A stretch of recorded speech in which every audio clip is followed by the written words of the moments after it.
ये कहानी उन 4 दोस्तों की है जिसके साथ कुछ ऐसी घटना घटी की जिसे उनका पूरा जीवन ही बदल गया। आइए जानते हैं कि ऐसा क्या हुआ था। मुंबई शहर की रहने वाली प्रिया शर्मा अपने दोस्तों के साथ रवि, साहिल और विजय के साथ शिमला जाने का प्लान बनाया। वो सब शिमला जाने के लिए बस में बैठ गए। कुछ ही देर में प्रिया सो गई। अचानक प्रिया की नींद खुल गई तो उसने देखा कि बस में कोई नहीं था। बस का ड्राइवर भी नहीं था।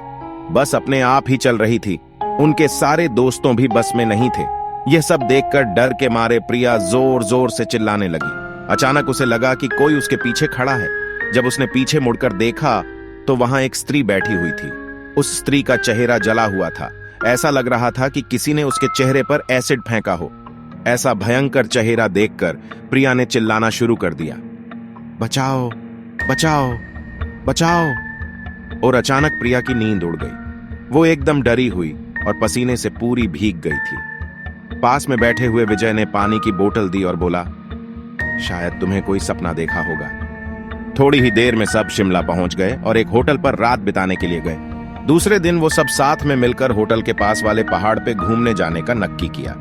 करीबन आधे घंटे में वो सब पहाड़ की सबसे ऊंची शिखर पर पहुंच गए।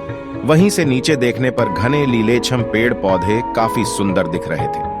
अचानक साहिल चौंक गया और बोला, नीचे देखो, कोई खड़ा है, लगता है कोई स्त्री है।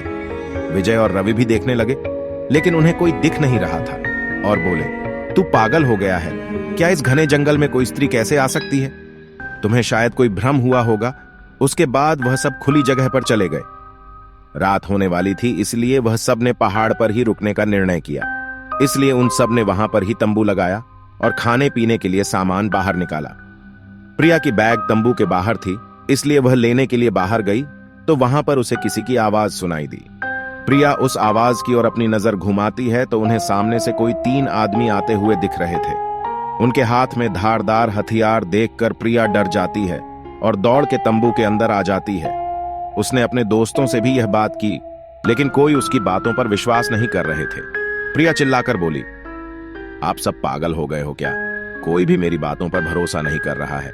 चलिए मेरे साथ बाहर, मैं आपको बताती हूं। वो सभी बाहर आके शिखर की छोटी से नीचे देखने लगते हैं। उतने में ही उन सभी को लगता है कि कोई 3 लोग उनकी ओर बढ़ रहे हैं। यह सब देखकर वो सभी डर जाते हैं और तुरंत ही अपना अपना सामान समेटने लगते हैं और बड़े से पत्थर के पीछे जाके छुप जाते हैं। थोड़ी ही देर में वो सब ऊपर आ जाते हैं। प्रिया देख रही है कि उनके हाथ, पैर और सिर आम आदमी जैसे बिल्कुल नहीं थे। वो सब एक जगह पे बैठ जाते हैं और कुछ तांत्रिक विद्या शुरू करते हैं। उनमें से एक आदमी अपनी हाथों की उंगली को काट देता है, लेकिन अंधेरे की वजह से उन्हें कुछ भी ठीक से दिखाई नहीं देता है। अचानक उन चारों ने देखा कि एक औरत उन आदमियों के बीच में आके लेट जाती है। कोई नहीं जानता कि आखिर वो औरत वहां पे पहुंची कैसे। प्रिया ने कहा, मुझे कुछ समझ नहीं आ रहा है, आखिर ये सब हो क्या रहा है? मुझे बहुत ही डर लग रहा है। एक के बाद एक वो तीनों उस औरत को सूंघने लगे।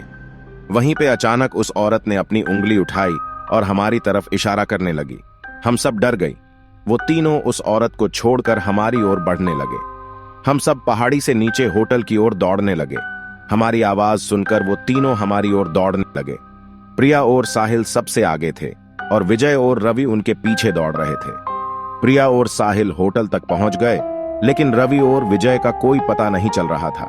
हमने होटल वालों से उनके बारे में सभी बातें की तो उन लोगों ने कहा कि उस पहाड़ पर कोई नहीं जाता है। वो पहाड़ शार्पित है, जो भी वहां जाता है वो कभी वापस नहीं आता है। आपकी किस्मत अच्छी थी कि आप अभी जिंदा हैं। लेकिन हमारे दोस्त रवि और विजय कभी भी वापस लौट के नहीं आए। हमने उन्हें ढूंढने की बहुत ही कोशिश की, पुलिस कंप्लेन भी करवाई, लेकिन कोई फर्क नहीं पड़ा।